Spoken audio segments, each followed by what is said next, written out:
우리 세상에는 고쳐서 쓸 수 있는 것이 있고 고치는 차라리 다 부수고 새로 시작하는 것이 좋은 것이 있습니다. 그것이 바로 집이죠. 집은 좋은 집들, 오래된 집들은, 가치가 있는 집들은 우리가 다 부수지 않고 조금씩 고쳤습니다. 이것을 영어로 리모델링 그렇게 말합니다. 그러나 부수고 새로 세우는 것을 리빌딩 그렇게 말하죠. 여러분들이 사는 집들은 어떤 집입니까? 고쳐서 쓸 수 있는 집입니까? 아니면은 부수고 새로 지어야 할 집입니까? 아마 다 집의 모습이 다 다를 겁니다. 이렇게 성경은 우리 사람의 일생을 이렇게 집으로 비유합니다. 신앙도 그렇습니다. 신앙은요, 처음부터 제대로 세워야만이 중간에 리빌딩 없이 갈 수 있는데 처음부터 잘못 세우면은 평생을 신앙의 낙오자로 또는 이방인으로 그렇게 살 수밖에 없습니다. 물론 신앙이 갈수록 서서히 고쳐지기도 하겠지만은 시간이 많이 걸리죠. 어떤 분은 단시일 내에 신앙이 커진 분이 있는 반면에 50년, 60년도 처음 그 모습 그대로 신앙 멈춘 사람도 많이 있습니다. 이것을 볼 때 신앙의 집은 처음부터 바로 세워되는구나. 그것을 다시 한번 절실히 깨닫습니다. 신앙이 바로 서지 않으면은 내 신앙이 죽은 믿음인지 산 믿음인지 우리가 분간을 못한 채 살아가죠. 그 결과가 무엇이겠습니까?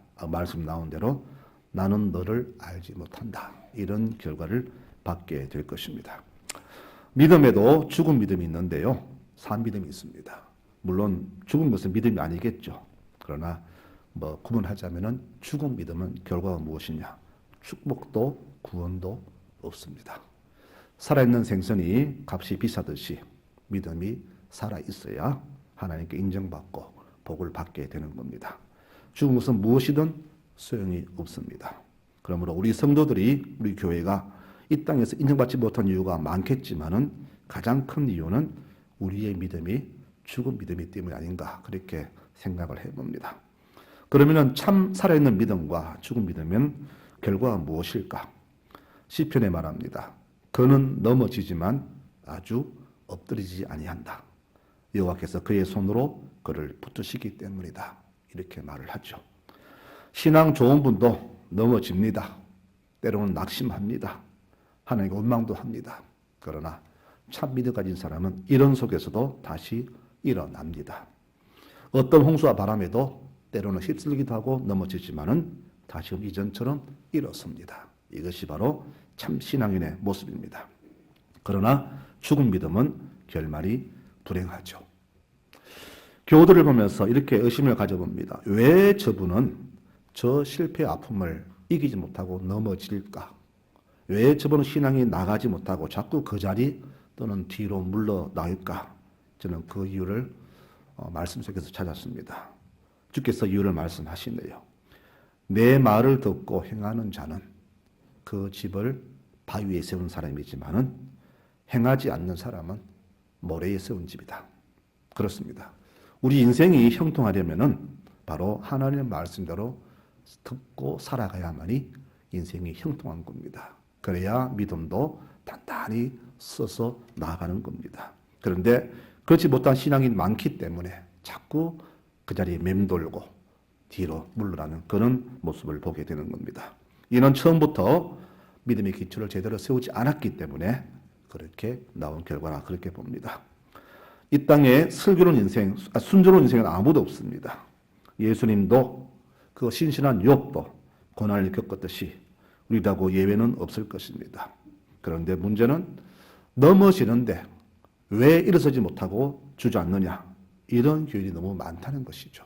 여기에서 목사로서 굉장한 어떤 딜레마를 가집니다. 내 기도가 부족한가? 내가 잘못 가르쳤는가? 잘못 인도했나? 그런 고민을 날마다 하게 됩니다. 오늘 말씀에 여러 가지 부분을 말씀하셨는데 마지막 부분을 보면은 집 이야기 나오죠. 이 집은 바로 우리 인생의 신앙의 과정을 말합니다. 우리 인생에는 두 가지 집이 있습니다. 모래에 세운 집이냐, 바위 위에 세운 집이냐, 두 집이 있겠죠. 교인들의 신앙은 다 다릅니다. 작은 것에 쉽게 무너지는 교인이 있고 큰 태풍에도 끄떡없는 그런 교우도 있습니다. 우리 성도들은 어느 경우에 속합니까? 잘 모르겠습니까? 본인은 잘 알 겁니다. 그런데 인정하기 쉽지가 않죠. 그러면은 어떤 것이 과연 내 신앙인가 한번 체크하는 방법이 있는데요. 두 가지로 볼 수 있어요. 하나님의 일과 내 일이 겹칠 때 무엇부터 앞서 나가느냐, 무엇부터 하느냐, 그것을 볼 때 내 신앙이 무엇인가를 알 수 있고요. 무엇을 결정할 때에 주님께 기도하면서 나아가느냐, 아니면은 나의 경험과 지식을 중심으로 인간의 지혜를 구하느냐, 여기에서 내 신앙이 참인가 거짓인가를 우리가 구분할 수가 있습니다.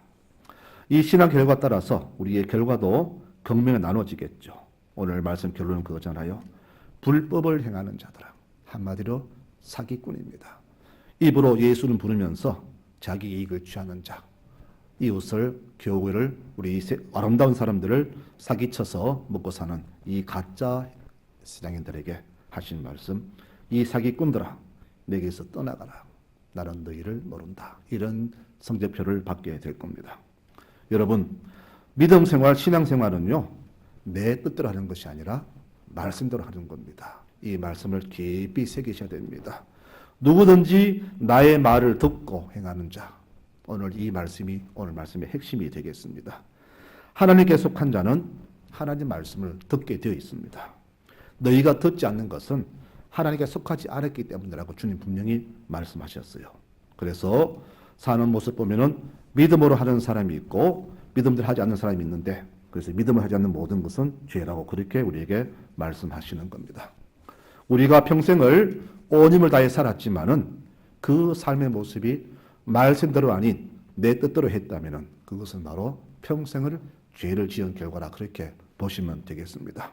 여러분, 하나님 인정하지 않는 모든 것들은 다 불법입니다. 우리 보기에 선한 행위, 좋은 행위, 의로운 행위를 할지라도 이것이 죄 뜻이 아닌 말씀을 벗어났다면 그것은 모두가 다 불필요한 사실을 기억해야 될 겁니다. 그래서 신앙의 중심은 내가 아니라 예수님 중심으로 살아가는 것입니다. 이것을 벗어났을 때 우리의 신앙은 가짜 신앙이다. 그렇게 우리가 볼 수 있겠죠. 오늘 주님께서는 이렇게 말합니다. 교인들에게 다시 집을 세우러 가십니다. 리모델링이 아니라 리빌딩입니다. 다 헐고 다시 세우라 그렇게 합니다. 그 집 기초의 토대는 무엇이냐? 나의 말, 하나님 말씀을 중심으로 신앙을 다시금 세워나가는 겁니다. 내 신앙의 집이 머리 위에 세워졌습니까? 신앙생활을 쉽게 그럭저럭 그렇게 해왔습니까? 그래서 30년 전이나 40년 전이나 내 집은 그대로 그 자리에 있습니까? 비가 와도 바람 불어 들어와도 우풍이 새도 이래 살아왔으니 살자 그렇게 살아가고 있습니까? 그 집을 헐어야 됩니다. 아깝다고 이 살다가 죽지 이런 분이 계십니까? 평생 그렇게 살다가 결과 역시 그렇게 힘든 성적표를 받게 될 것입니다. 오늘 이 종교개혁주일의 기치가 그겁니다. 오직 믿음으로입니다. 믿음은 무엇입니까? 말씀을 붙드는 것이죠. 하나님 말씀 붙들고 사는 것이 바로 신앙이요. 우리가 주를 떠났던 말씀을 떠났던 모습에서 다시금 말씀으로 돌아오는 것, 즉 말씀의 집을 세우는 것이 바로 종교개혁이 된다는 것이죠. 모두가 복된 인생을 살고 싶어합니다. 그러나 그 길을 걷는 딱 한 가지뿐입니다. 주의 말씀대로 듣고 행하며 사는 것, 이것 하나뿐임을 꼭 기억하시기 바랍니다. 우리 성도들은 여러 사람들 만날 때 혹시 이런 말 들어본 적 있습니까? 너를 보니까 당신을 보니까 진짜 교인 같다, 하나님 계신 것 같다, 그런 말을 들어보신 적 있으십니까?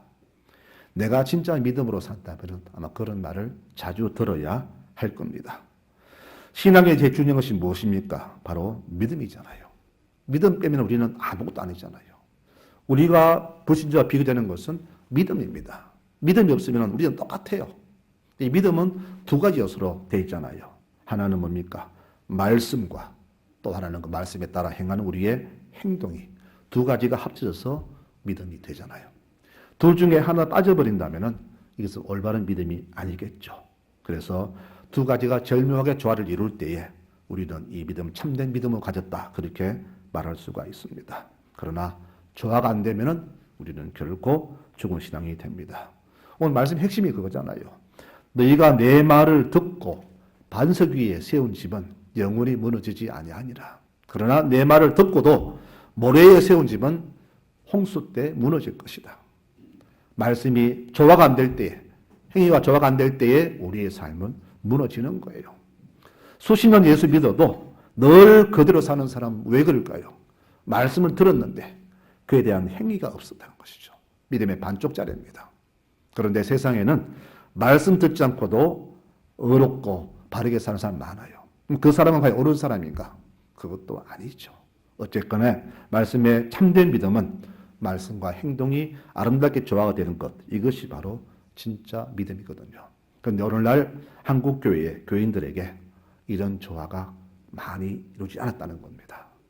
말씀은 많이 알고 들었는데 그에 따른 우리의 믿음 행위가 많이 없기 때문에 우리는 가짜 믿음으로 인정받고 세상에도 인정받지 못하는 그런 결과를 가져오게 된 겁니다.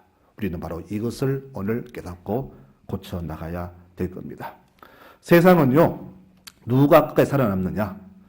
산 사람이 최고겠지만은 세상은 지혜자만이 살아남습니다. 그럼 누가 지혜자일까요? 오늘 말씀에 거듭 말씀합니다. 내 말을 듣고 행하는 자, 그 인생은 절대 넘어지지 않는 자가 된다라고 분명히 말씀하셨어요. 이 땅 살면서 가진 것 없어도 배운 것 적어도 하나님 말씀을 가장 중요한 기치로 삼고 나아가는 사람, 그 말씀대로 살려고 부단히 애쓰는 사람, 바로 그 사람이 지혜자요. 이 사람이 세상에서 끝까지 살아남는 사람이 될 겁니다. 여러분, 집을 지을 때 모래에 세우면 쉽게 기초를 쌓죠. 그러나 바위에 지을 때는 모래보다 몇십 배나 힘든 공정과 돈이 들어갑니다. 이와 같이 우리 믿음도요, 견고하려면 처음부터 시간과 모든 것을 총동원해서 믿는 집을 세워 나가야 됩니다.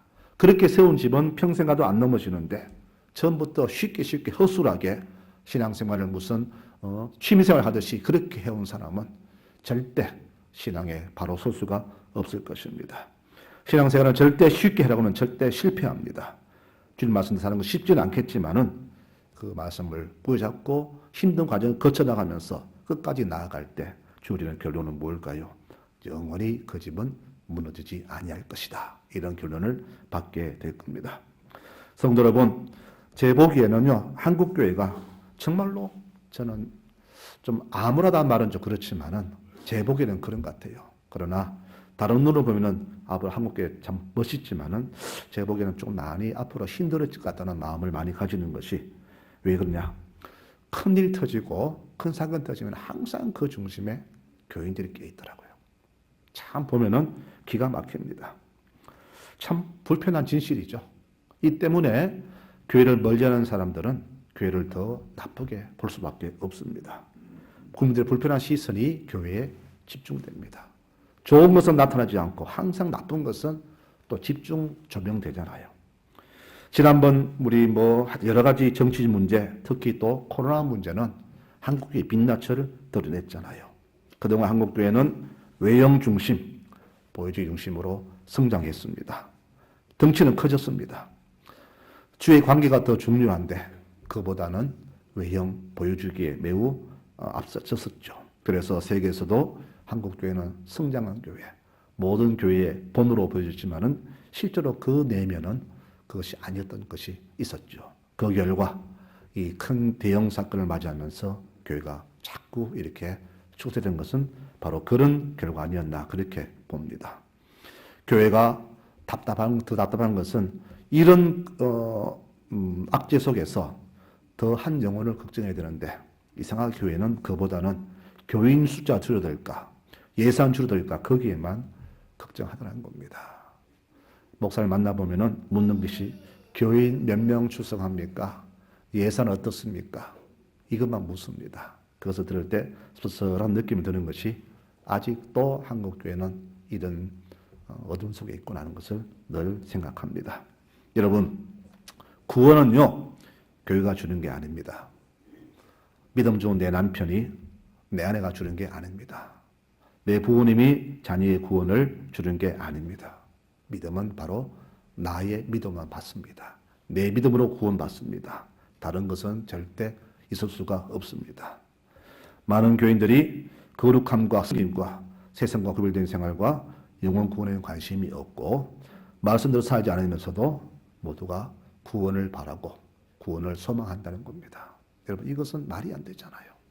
구원받으려고 어떤 애쓰고 얻으면서 쉽게 구원을 받으려고 한다는 겁니다.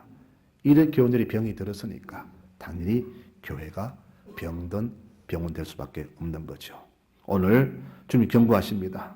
나더러 주여 주여 하는 자마다, 즉 말씀대로 살지 않고 입으로만 주를 부르는 이 사기꾼들은 다 천국에 들어가지 못한다라고 결론을 말씀합니다.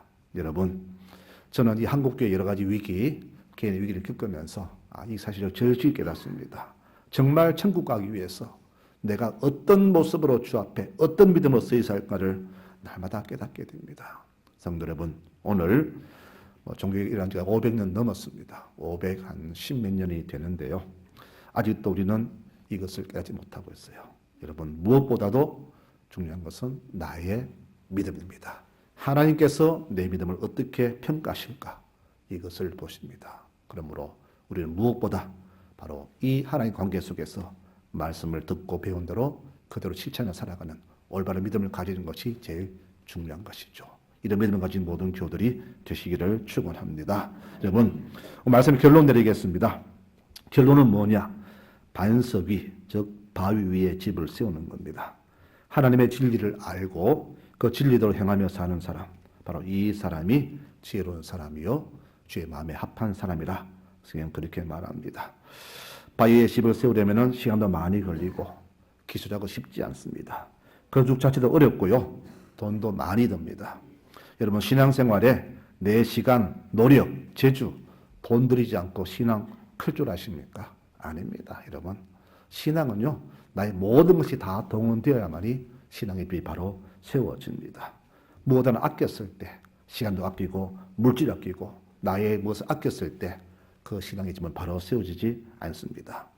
껍데기 잘 세웠는데 속 안에 자재가 엉망이고 가구가 엉망이면 올바른 집이 아니겠죠. 우리가 좋은 집을 세우기 위해서 좋은 자재 쓰고 또 외부도 내부도 또 안에 가구도 좋은 것으로 바꾸잖아요. 다 돈 들이잖아요. 그와 같이 신앙도 나의 가장 좋은 것을 다 들여서 이렇게 나아갈 때 좋은 신앙의 집이 세워지는 겁니다. 말씀의 결론이 바로 그런 겁니다. 이번에 필리핀 가서 다시 느낀 것인데, 태풍이 불면은 잘 사는 나라는 별 피해가 없어요. 그런데 제3세계, 즉 못 사는 나라는 피해가 엄청나죠. 그 이유가 뭔가 봤더니 바로 집들입니다. 빌딩 세워진 나라는 문제가 없어요.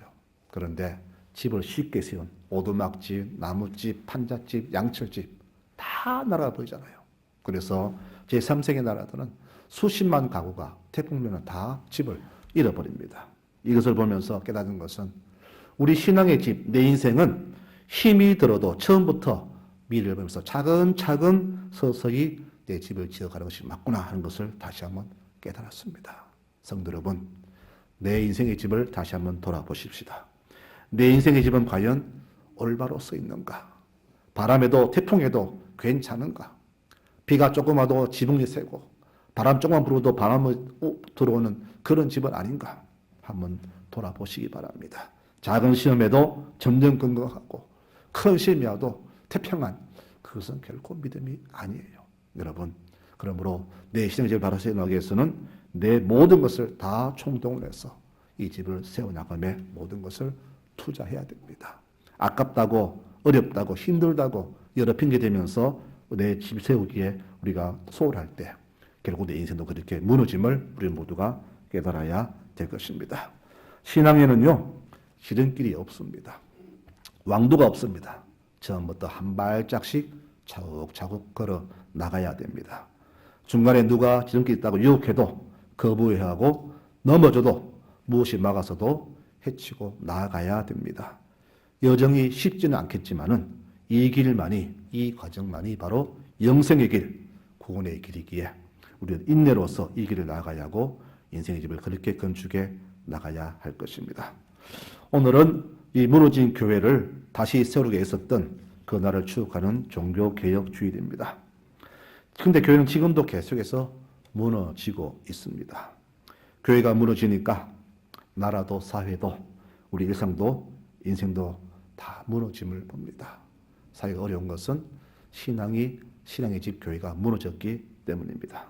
그래서 개혁은 이 삶의 위기 앞에서 쓰러지고 있는 믿음을 다시금 세우려는 바로 하나님의 계시였습니다.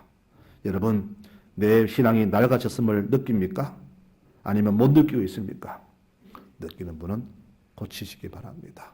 지금 새로 흘고 세울 수 있다면 좋겠지만은 아마 그러기는 늦을 것 같습니다.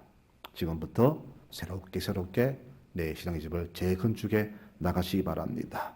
버릴 것 버리고 뗄 것 떼내고 붙일 것 붙이고 더러운 것 지워내고 없앨 것 없애고 깨끗한 하나님의 영이 내 삶에 충만하시도록 날마다 자기를 만들어 가시기를 바랍니다.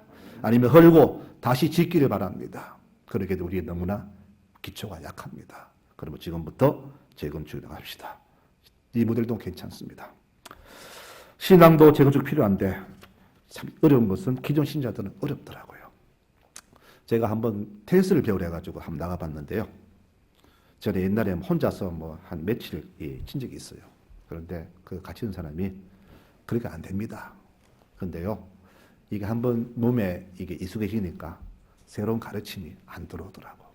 여러분, 제가 보면은 드린 말씀인데, 들어오시면 교인들 보면 똑 앉는데 그 자리에 앉거든요. 그렇죠? 그렇죠, 여러분들? 딴 데 앉으면 뭔가 불편하죠? 이게 습관이더라고. 좀 일찍 앞에 오시면 좋은데, 뒤에 앉아가지고, 하여튼 보면은 농대 교인들이 저 뒤에 많이 앉더라고 보니까 되게. 버스를 타면은 농대 학생들 저 뒤에 앉고, 수업하면은 농대들 저 뒤에 앉고, 모범 학생들은 앞에 앉는 걸 보는데, 드린 말씀은 그게 아니고, 자기 앉는 자리 외에는 이상하게 어색해요. 이게 뭐냐? 내 습관이더라고. 결코 좋은 습관은 아닙니다. 신앙도 그래요. 여러분, 내 습관에 맞다고 해서, 편하다고 해서 그대로 하는 것이 아니라, 이것이 남과 보았을 때, 저 사람이 어떻게 믿음의 삶이 나가고, 저 가정이 어떻게 변해가고, 어떤 축복이 임하고, 역사가 어떻게 임하는 것을 보면서 그것을 보고 깨달아야 되는데, 우리는 못 깨닫는 거예요. 설령 깨달아도, 저 집은 복받을 집 했네. 나 이대로 살다가 죽으련다. 이런 교인이 더 많더라는 거예요. 저는 그것이 너무나 가슴이 아픕니다. 바꾸면 되는데, 고치면 되는데, 훨씬 좋은 집을 만들 수 있는데, 늘 그 자리에서 움직이지 않아요. 이것이 너무나 안타까운 것이죠. 오늘 이 종교개혁주는 바로 우리 이 모습을 깨우치려는 그런 하나님의 작업입니다. 주님께서 2000년 전에 신앙개혁을 실시하셨습니다. 성전에서 장사꾼 쫓아냈습니다. 지금 모든 종교들이 돈에 눌려 있습니다. 신은 뒷전이고 그 돈에, 교인들의 헌금에, 그 재산에 모두가 1차적으로 눈이 가 있습니다. 주께서는 그 장사꾼들을 쫓아내셨습니다. 타락한 성전 지도자들 쫓아냈습니다. 하나님보다 세속 풍석, 물질이 지배하고 있던 그 성전을 청소하셨습니다. 여러분, 우리 교회는 그렇지 않습니다. 건전한 교회입니다. 그러나 이 건전함도 서서히 병들어 갔죠. 우리 모두가 이것을 깨닫고 나 혼자만이라도 주 앞에 바로 설 수 있도록 애쓰는 그런 다짐을 할 때, 모든 교우들이 그렇게 다짐할 때 우리 교회는 주께서 바라시는, 원하시는 아름다운 깨끗한 그런 하나님의 성전이 되어 있을 것입니다. 모두가 인생을 위기라 말합니다. 하지만 우리 삶의 위기는 늘 있어 왔습니다. 위기 없던 적은 한 번도 없었습니다. 그러나 지혜로운 신앙인은 이럴수록 흔들리지 않고 그것을 위기라고 말하지 않고 오히려 기회라고 말하면서 주께 무릎을 꿇습니다. 개인의 가정의 삶에 위기가 왔습니까? 고민이 많습니까? 죽을 지경입니까? 주께 엎드리십시오. 이 위기가 바로 우리에게는 기회가 될 겁니다. 여러분, 큰 배의 선장은요, 작은 파도, 큰 파도 겁내지 않습니다. 왜? 큰 파도를 잘 타면 오히려 항해를 더 잘할 수 있기 때문입니다. 우리 성도중의 모든 교우들이 이 인생의 위기를 기회로 삼고 더 주 앞에 한 발자국 나가서 주는 그런 교인들이 되기를 소망합니다. 그렇게 성장하시는 여러분들 되시기 바랍니다. 제 간절한 소망이 있다면은 우리 교우들 가족 그 누구 한 사람도 제외되지 않고 모두가 천국 들어가는 것이 제 개인의 소망입니다. 그러기 위해서는 모두가 그곳에 들어갈 자격을 충분히 갖춰야 합니다. 그것은 바로 내 신앙의 집을 아름답게 계속해서 세워 나가는 그런 작업일 겁니다. 훗날 주 앞에서 이런 축복에서 있기를 소망하며 이 소망의 축복이 우리 모든 성도들의 삶에 임하기를 축원합니다. 여러분 주 앞에 설 그날까지 나를 온전한 신앙인으로 만들어 가시기를 바랍니다. 이런 축복이 있기를 간절히 소망합니다. 아멘.